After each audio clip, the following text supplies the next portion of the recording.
Hi అండి, welcome to Roja's ఎడ్యుప్లస్ channel. ఈరోజు మనం విశారద ఉత్తరార్ధ సెకండ్ పేపర్లోని ధ్రువస్వామిని గురించి తెలుసుకుందాం. ఈ ధ్రువస్వామినిలో మనకి దాదాపు 9 క్యారెక్టర్స్ ఉంటాయి. ఈ 9 క్యారెక్టర్స్ గురించి ఒక పూర్తి అవగాహన ఉండాలంటే దీని యొక్క పూర్తి సమీక్ష ఏంటో మనం బ్రీఫ్గా దీని స్టోరీ ఏంటి అనేది మనం చూడాలన్నమాట. ध्रुवस्वामिनी एक समीक्षा. ध्रुवस्वामिनी नाटक की कथा वस्तु संक्षेप में लिखिए. ధ్రువస్వామిని నాటకంలో ఉన్నటువంటి కథ గురించి, ఆ కథా వస్తువు గురించి సంక్షిప్తంగా మనల్ని రాయమని అడుగుతున్నారు. युग प्रवर्तक श्री जयशंकर प्रसाद कृत ध्रुवस्वामिनी नाटक इनके पूर्व नाटकों से भिन्न है. యుగ ప్రవర్తక అయినటువంటి శ్రీ జయశంకర్ ప్రసాద్ గారు రచించినటువంటి ధ్రువస్వామిని అనేటువంటి నాటకం ఆయన ఇంతకు ముందు రచించిన నాటకాల కన్నా చాలా భిన్నమైనది. आपके सभी नाटकों में प्रायः 4 से 8 अंक है. ఈయన రచించినటువంటి నాటకాలన్నింటిలో కూడా దాదాపు 4 నుంచి 8 అంకాలున్నాయి.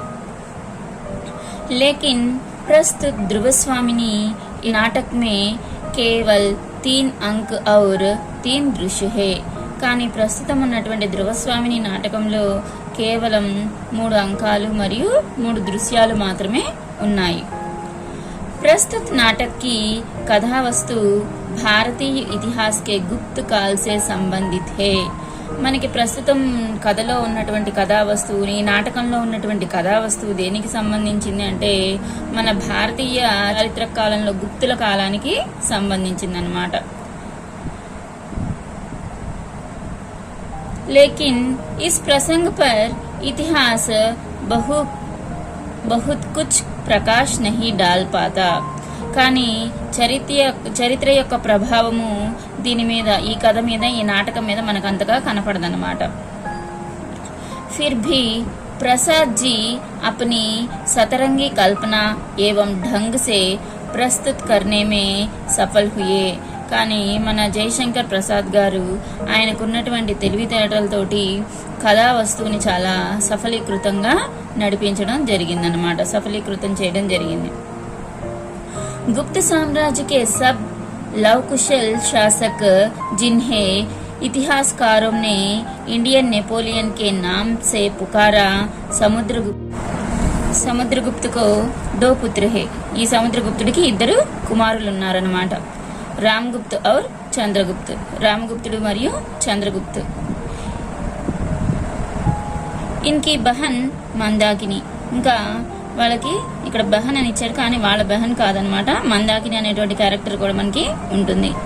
రామగుప్త్ ज्येष्ठ पुत्र होने पर भी चरित्रहत, मध्याप, कामुक, संदेशशील व असमर्थ है. రామగుప్తుడు పెద్ద పుత్రుడు అనమాట, పెద్దవాడు, 2 కొడుకుల్లో పెద్దవాడు కదా, పెద్దవాడు అయినప్పటికీ ఈయన ఈయన యొక్క చరిత్ర కానీ అంత విపులంగా ఏమీ ఉండదన్నమాట. కొంచెం బ్యాడ్ క్యారెక్టర్స్ ఎక్కువగా ఉంటాయి ఈయనలో. మద్యం సేవించేటువంటి గుణం కలవాడు. కాముకుడు, సందేశశీలి, ఎప్పుడు అనుమానించేటువంటి స్వభావం కలిగినటువంటి వాడు. అసమర్థుడు. ఇలా అన్ని బ్యాడ్ క్యారెక్టర్స్ మనకి రామగుప్తులో ఉంటాయి అన్నమాట. चंद्रगुप्त इतिहास में दूसरा चंद्रगुप्त व चंद्रगुप्त विक्रमादित्य के नाम से विख्यात है. చంద్రగుప్తుడు మనకి చరిత్రలో చూసుకున్నట్లయితే ఈయన్ని మనం 2వ చంద్రగుప్తుడు అని, లేకపోతే చంద్రగుప్త విక్రమాదిత్యుడు అనేటువంటి పేరుతో ఈయన ప్రఖ్యాతిగాంచాడు. ఏ अपने भाई से पूर्व रूप से भिन्न है. వీడు వాళ్ళ అన్నకన్నా చాలా డిఫరెంట్గా ఉంటాడనమాట. इसलिए समुद्रगुप्त ने अपने उत्तराधिकारी वारिस से रूप में चंद्रगुप्त को घोषित किया. కాబట్టి సముద్రగుప్తుడు ఏం చేస్తాడు, తన తర్వాత ఆ రాజ్యాధికారం అంతా ఈయనకే ప్రకటిస్తాడనమాట. తర్వాత యువరాజుగా ప్రకటించేసేస్తాడు. ధ్రువస్వామిని లిచ్చవి రాజాకి కన్యా హే. ధ్రువస్వామిని లిచ్చవి రాజ్యానికి రాజు అయినటువంటి ఆ రాజు యొక్క కుమార్తె. వహ్ అద్వితీయ సుందరి, పరమ గుణవతి, స్వాభిమాన్ సే భరి రంగి హే.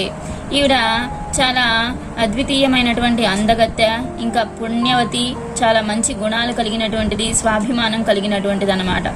समुद्रगुप्त ने अपनी विजय यात्रा में लिच्छवी राजा पर विजय प्राप्त की थी. చంద్రగుప్తుడు విజయ యాత్ర చేస్తూ చేస్తూ ప్రపంచమంతా తిరుగుతూ లిచ్చవి రాజ్యానికి రాజైనటువంటి ఆ రాజుని కూడా జయిస్తాడు. तब समुद्रगुप्त के कनिष्ठ पुत्र चंद्रगुप्त के लिए విజయోపహార के रूप से भेंट की गई.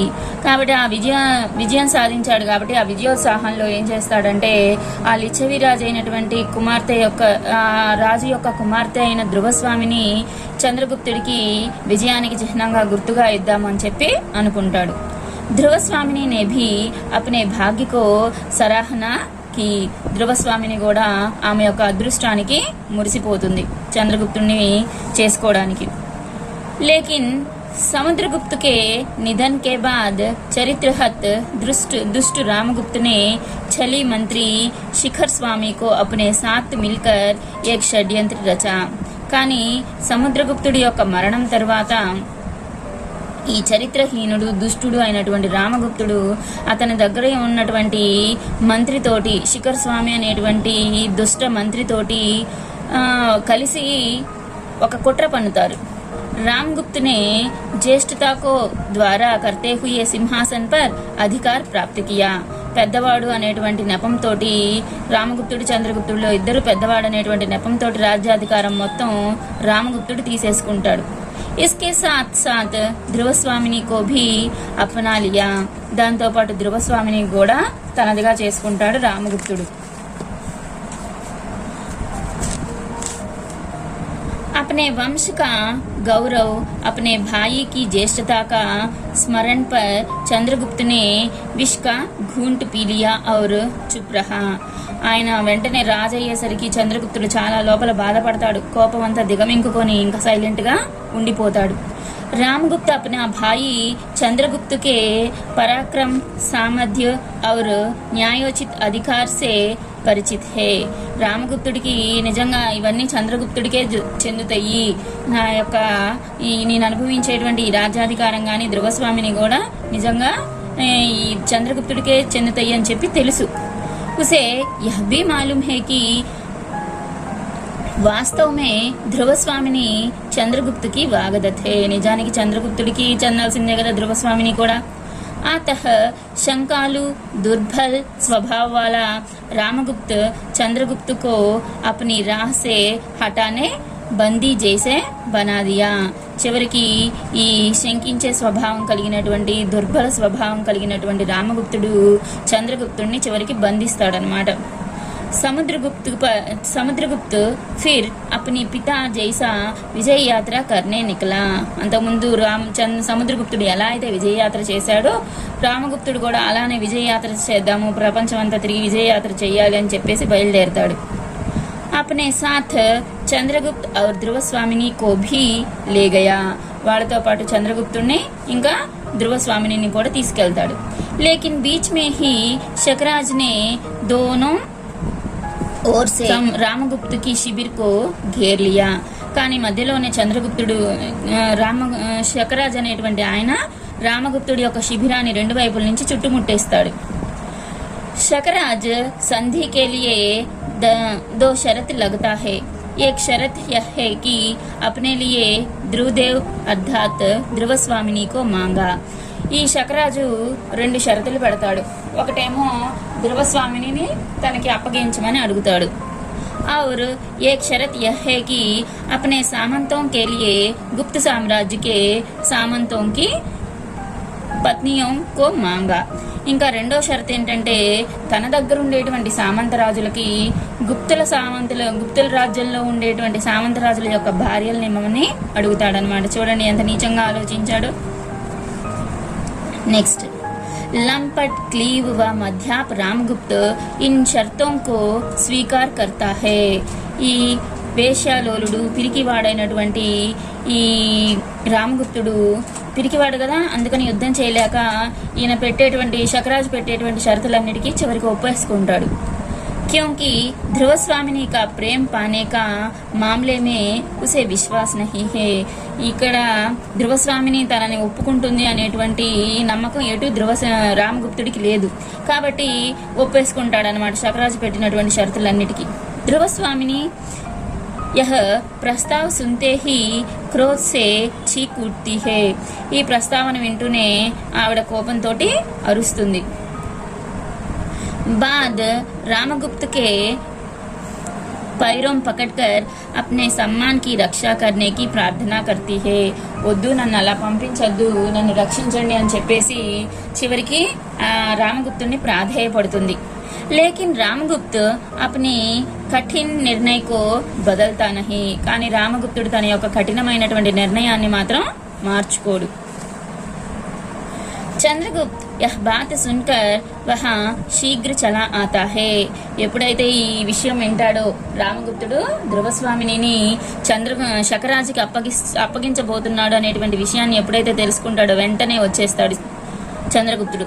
ధ్రువస్వామినికి रक्षा करने के लिए स्त्री वेश में ध्रुवस्वामिनी के बदले जाने తయార్ హోతా హే.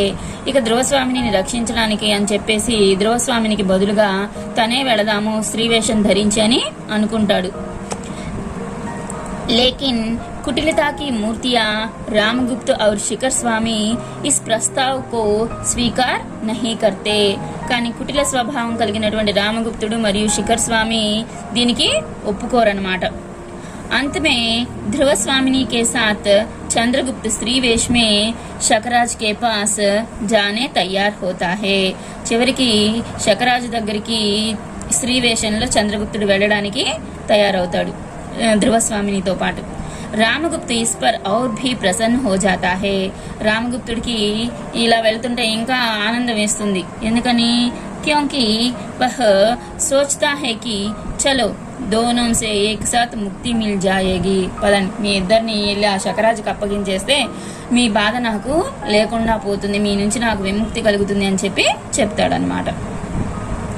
शकराज की प्रेमिका कोमा है. कोमा सच्चे दिल से तन मन से शकराज की आराधना करती है. शकराజ్ యొక్క ప్రేమికురాలు కోమ. ఈవిడ తన మనసా వాచా కర్మణ शकराజ్ని ఆరాధిస్తూ ఉంటుంది. शकराज के पास दूत आकर ध्रुवस्वामिनी के आगमन की सूचना देता है. शकరాజ్ దగ్గరికి అక్కడ ఉన్నటువంటి ఒక రాయభారి వచ్చి చెప్తాడు మీ దగ్గరికి ధ్రువస్వామిని వస్తుంది అని చెప్పేసి. शकराज ध्रुवस्वामिनी के प्रतिमोह से कोमा के प्यार को तिरस्कार करता है. ధ్రువస్వామిని మీద ఉన్నటువంటి వ్యామోహంతో శకరాజు ఈ కోమాని తిరస్కరిస్తాడు. इस सिलसिले में अपने गुरु मिहिरदेव की बात भी नहीं मानता. ఇక్కడ ఈ సంభాషణలో గురువు గారైనటువంటి మిహిర్దేవ్ కూడా సర్ది చెప్పబోతాడు శకరాజుకి. కానీ ఈయన ఒప్పుకోడనమాట శకరాజు. तब दोनों क्रुद्ध होकर शकराज को छोड़कर चले जाते हैं. ఇంకా వాళ్ళిద్దరూ కోపంతో శకరాజుని వదిలిపెట్టేసి వెళ్ళిపోతారన్నమాట.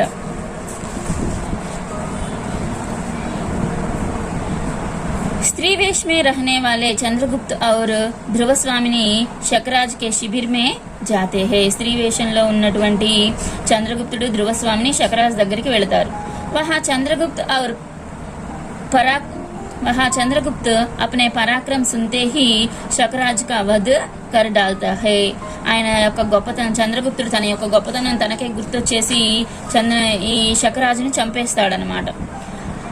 इस समाचार को शिखर स्वामी और सैनिकों के साथ रामगुप्त वहां आ पहुंचा. ఈ విషయం తెలుసుకొని రామగుప్త అక్కడికి వస్తాడు శకరాజ్ చనిపోయాడని చెప్పేసి. शकराज्य पर और ध्रुवस्वामिनी पर अपना अधिकार दिखाने का ప్రయత్న करता है. నువ్వేంటి ఇక్కడికి వచ్చి శకరాజుని చంపినంత మాత్రాన నువ్వేమైనా గొప్పోడు అనుకుంటున్నావా ఏంటి? ఈ శకరాజు యొక్క రాజ్యం మీద ధ్రువస్వామిని మీద నాదే అధికారం అని చెప్పి రామగుప్తుడు చెప్తాడు.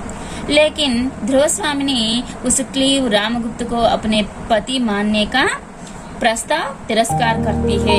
కానీ ధ్రువస్వామిని ఈ రామగుప్తుడిని తన భర్తగా ఒప్పుకోవడానికి తిరస్కరిస్తుంది.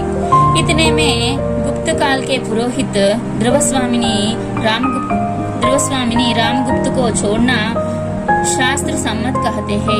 ఇంతలోనే అక్కడ ఉన్నటువంటి గుప్తుల పురోహితుడు చెప్తాడు, ధ్రువస్వామిని మీరు విడిచిపెట్టడమే కరెక్ట్ అని చెప్పేసి. సభీ సామంత్ కుమార్ ఇస్కా సమర్థన్ కర్తే హే. అక్కడ ఉన్నటువంటి సామంత రాజులు కూడా అంతే చెప్తారన్నమాట. ఇస్కే అలా మీరు వదిలిపెట్టడమే, ధ్రువస్వామిని మీరు వదిలిపెట్టడమే కరెక్ట్ అని చెప్పి చెప్తారు. ఇస్కే శుద్ధ హోకర్ రామగుప్త్ చంద్రగుప్త్ को पीछे से मारना चाहता है. ఇది విన్నటువంటి రామగుప్తుడు చంద్రగుప్తుడిని వెనక నుంచి చంపేయాలని చూస్తాడు. లేకిన్ సామంత్ కుమార్ రామగుప్తు పర్ వార్ కర్తే హే. కానీ అక్కడ ఉన్నటువంటి సామంత రాజులు ఈయన్ని రామగుప్తుడి నుంచి కాపాడి రామగుప్తుడిని చంపేస్తారు. రామగుప్తు గిర్ పడతా హే. రామగుప్తుడు చివరికి చనిపోతాడు. సభీ లోగ్ చంద్రగుప్త और ध्रुवस्वामिनी की जय कहने के साथ నాటక్ సమాప్త హో జాతా హే. చివరికి అందరూ కూడా చంద్రగుప్తుడు మరియు ధ్రువస్వామినికి జయ జయధ్వానాలు పలకటంతో ఈ నాటకం సమాప్తం అవుతుంది. ఈ వీడియో కనుక మీకు నచ్చినట్లయితే లైక్ చేయండి, షేర్ చేయండి. మరిన్ని వీడియోస్ కోసం నా ఛానల్ని సబ్స్క్రైబ్ చేసుకోండి.